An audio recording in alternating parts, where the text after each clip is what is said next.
ఓమేగయైన మహిమాన్వితుడా praise the lord. ప్రభు అయిన యేసుక్రీస్తు నామములో ఈ కార్యక్రమాలు వీక్షిస్తున్న మీ అందరికీ ప్రభు పేరిట శుభాభివందనాలు తెలియజేస్తున్నాం. ఈ పూట వాక్యములో ఇర్మియా గ్రంథము 26వ అధ్యాయం మొదటి 2 వచనాల్లో మనము మొదటి వచనం చదువుతున్నాం. ఇక్కడ రాయబడిన మాట, దేవుని వాక్యములో మీరు అలాగు చేసినందున నేను సిలోనుకు చేసిన ఈ మందిరమునకు చేసేదను, ఆ పట్టణము భూమి మీదనున్న సమస్త జనులు శాపాస్పదముగా చేసేదను. ఇక్కడ 26:6లో మనం చూస్తే సిలోనులో ఉన్న దేవుని మందిరము చూడండి. కొందరు శాపాస్పదముగా ఉన్నారు. కారణం, ఆరాధించటానికి దేవుని సన్నిధిలో మనము ఆరంభించాలి. యెహోవాకు ఏలుబడి ఆరంభించను, యెహోవా యొద్ద నుండి వాక్యము ప్రత్యక్షమయ్యి ఇలాగూ సెలవిస్తున్నారు.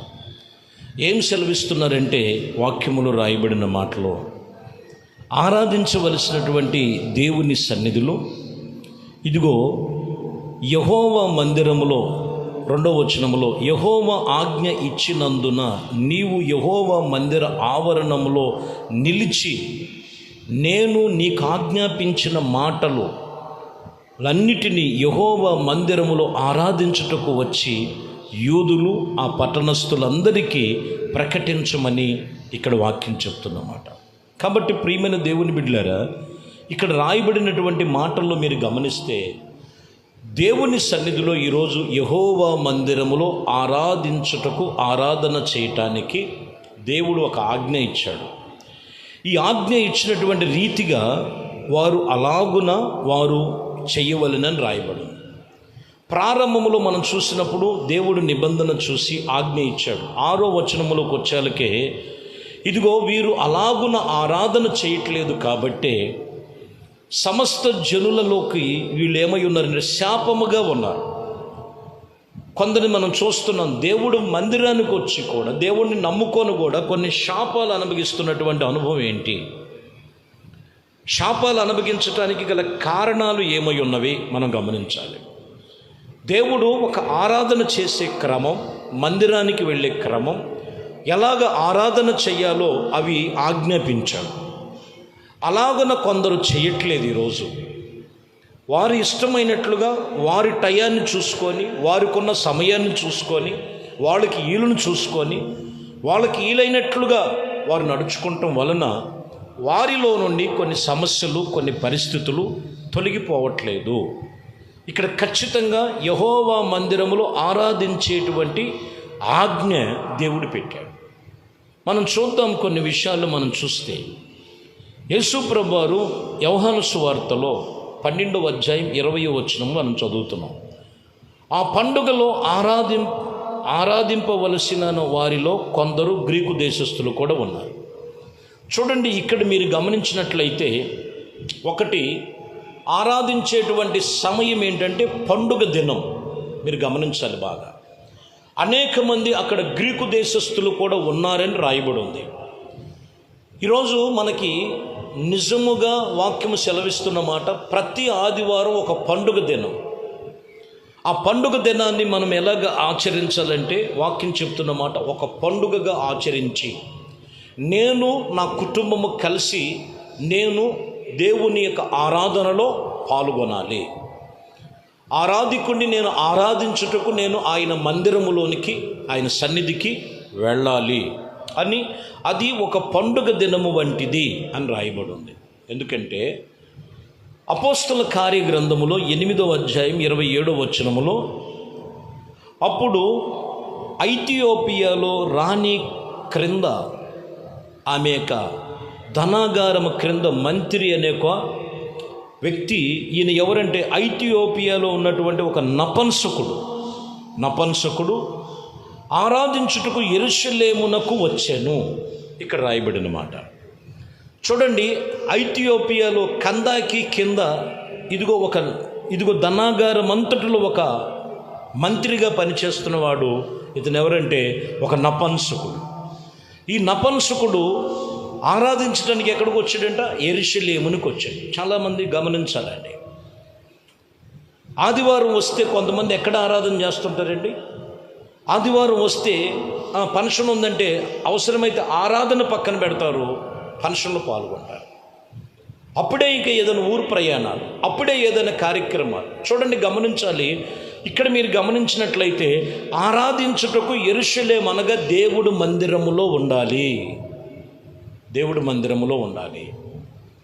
దేవుని మందిరమును మనము ఆరాధన చేసుకున్న తర్వాత మిగతా పనులు పెట్టుకోవాలి. ఈ నపంసకుడు ఆరాధించుటకు స్థలం ఎక్కడుందని అంటున్నాడు? యెరూషలేములో ఉన్నదని రథం వేసుకొని వస్తున్నాడండి. చాలా జాగ్రత్తగా గమనించాలి. చాలామందికి నిర్లక్ష్యం. ఆదివారం అంటే, ప్రార్థన అంటే నిర్లక్ష్యం. ఏదైనా కొన్ని చిన్న పనులున్నా కానీ ఆ చిన్న పని విడిచిపెట్టరు. కానీ పండుగ దినం వంటి ఆదివారాన్ని దేవుడు ఆరాధించేటువంటి సమయాన్ని విడిచిపెడతారు. ఈ వాక్యములో మొదటిగా ఉన్న కాన్సెప్ట్ మీరు గమనించాలి. ఆరాధించేటువంటి జీవితాల్లో ఎందుకు శాపాస్పదం అవుతుంది? ఏంటిది శాపాస్పదం? ఆదివారాన్ని నువ్వు పండుగ దినముగా ఆచరించకపోవటం, అది నీ జీవితంలో కొన్ని బలహీనతలుగా ఉన్నాయి. రెండోది, ఆదివారము ఆరాధించే స్థలం ఏదైనా ఉందంటే దేవుడి మందిరంలో నువ్వు ఆరాధన చేయాలి. అది లేకోకుండా ఆ పని పెట్టుకునేవారు దేవుని వాక్యం చెప్తున్న మాట సరైనటువంటి దేవుడు ఆజ్ఞ ప్రకారముగా వారు చేయలేదు. కాబట్టి వారు శాపాస్పదములుగా ఉన్నారని రాయబడి ఉన్నది. హెబ్రీలకు రాసిన పత్రిక 9వ అధ్యాయం 9వ వచనాన్ని చదువుతున్నాం. ఆ గుడారం యొక్క వసంత కాలమునకు ఉపమానముగా ఉన్న ఈ ఉపమానార్థమైనను బట్టి మనస్సాక్షి విషయములో ఇదిగో ఆరాధికుణ్ణి సంపూర్ణమైన సిద్ధి కలుగు చేయాలని అర్పించినటువంటి అర్పణలను బలులను అర్పించవలెను. ఇక్కడ గమనించినట్లయితే ఆరాధించుకోవలసినటువంటి వారు మనస్సాక్షి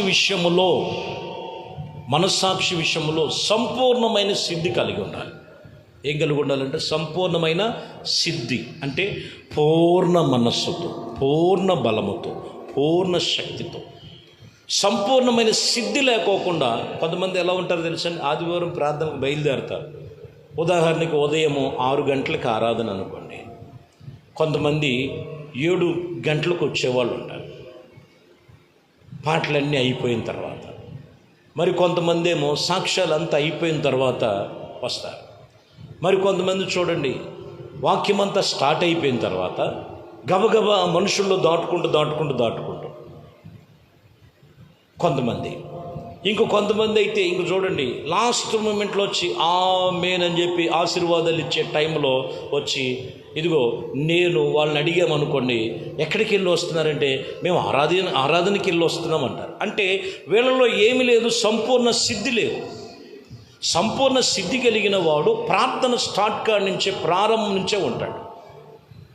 ఎందుకంటే నేను ఆరాధించుటకు నేను పూర్ణ హృదయముతో, పూర్ణ ఆత్మతో, పూర్ణ మనస్సుతో దేవుని సన్నిధిలో నేను ఆరాధించాలి. నేను నా కుటుంబం ఎక్కడైనా ఏ కార్యక్రమానికైనా నేను టయానికి వెళ్తాను. కానీ దేవుడు మందిరానికంటే నేను టయానికి వెళుతున్నానా లేదా సరిచేసుకో. అక్కడ ఆజ్ఞ తప్పిపోతాను. దేవుడి మాట మీరుతున్నారు. సంపూర్ణ సిద్ధి కలిగి దేవుని వాక్యం చెప్తున్నటువంటి మాట, నీ మనస్సాక్షి విషయంలో దేవుని సన్నిధిలో నువ్వు ఆరాధన చేయాలి.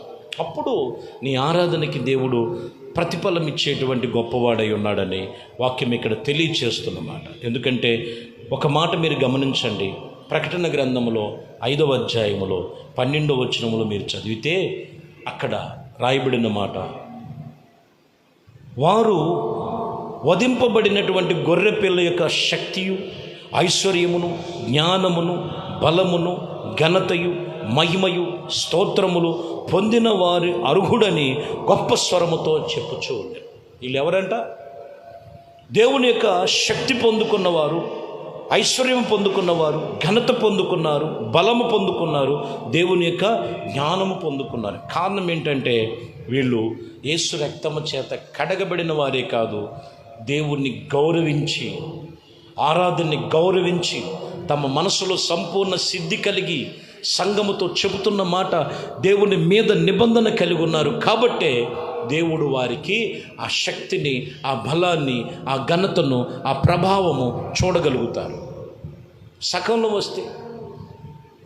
వస్తే పొందుకుంటారు. భోజనాల్లో వెళ్ళండి. భోజనాలు స్టార్ట్ అయిపోయిన తర్వాత అన్నీ ఒక రౌండ్ 2 రౌండ్లు అయిపోయిన తర్వాత మధ్యలో ఆకేయండి అని అంటే అన్నీ సంపూర్ణంగా రావు, సకంలో వస్తారా? సంపూర్ణ సిద్ధి కలిగి ఉండాలి దేవుడి సన్నిధిలో. ఇక్కడ వాక్యం చెప్తున్న మాట అదే. ఆరాధించేటువంటి విషయంలో చాలా జాగ్రత్తగా మనం ఆరాధించాలి. మొదటి కొరింథీయులకు రాసిన పత్రిక 8వ అధ్యాయము 7వ వచనము, అయితే అందరి యందు ఈ జ్ఞానము లేదు,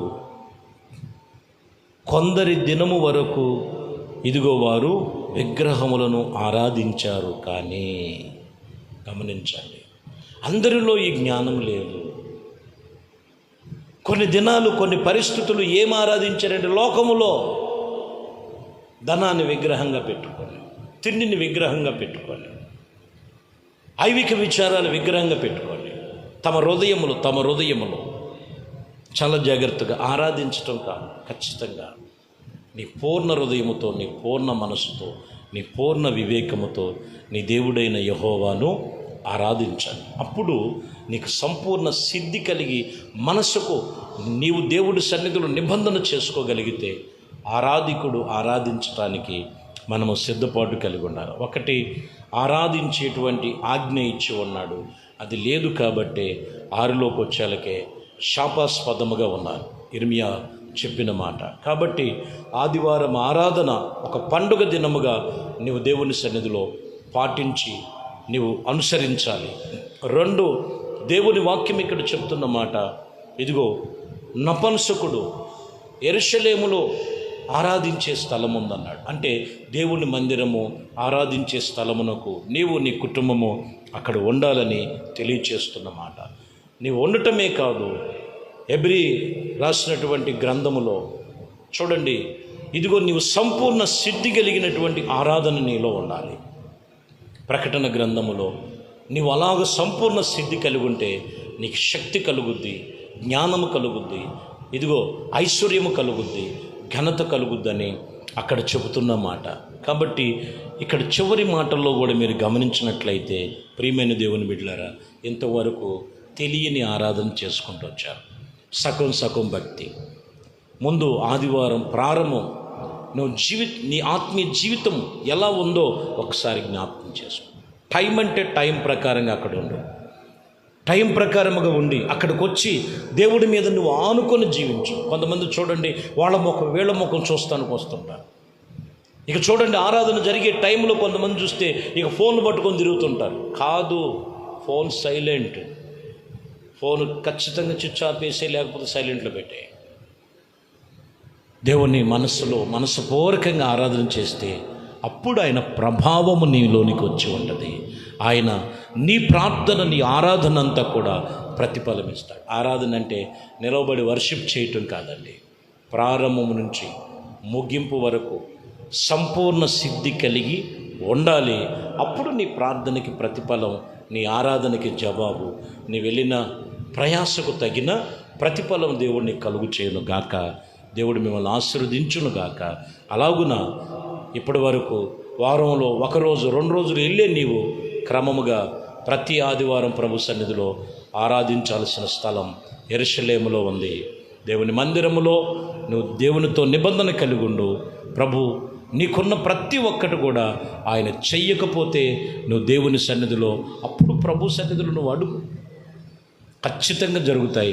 దేవుడు మిమ్మల్ని, మీ కుటుంబాన్ని అలాగ నడిపించునుగాక. ప్రార్థన. పరిశుద్ధుడా, ప్రేమ కలిగిన తండ్రి, దయగలిగిన మా ప్రభువా, మీ శ్రేష్టమైన అతి పరిశుద్ధ నామమును బట్టి మీకు స్తోత్రాలు స్తుతులు చెల్లిస్తున్నాం.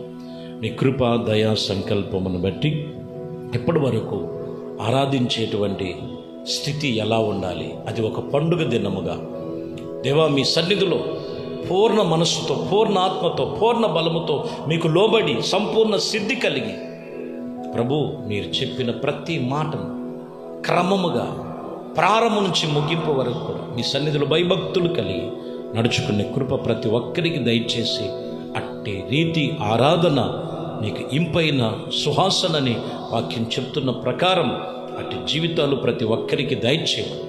మహిమ ఘనత ప్రభావాలు మీకే పొందుకోము. యేసుక్రీస్తు నామములో ప్రార్థించి వేడుకొనుచున్నాము తండ్రి, ఆమేన్. ప్రభు మిమ్మల్ని దీవించి ఆశీర్వదించునుగాక. ఆమేన్.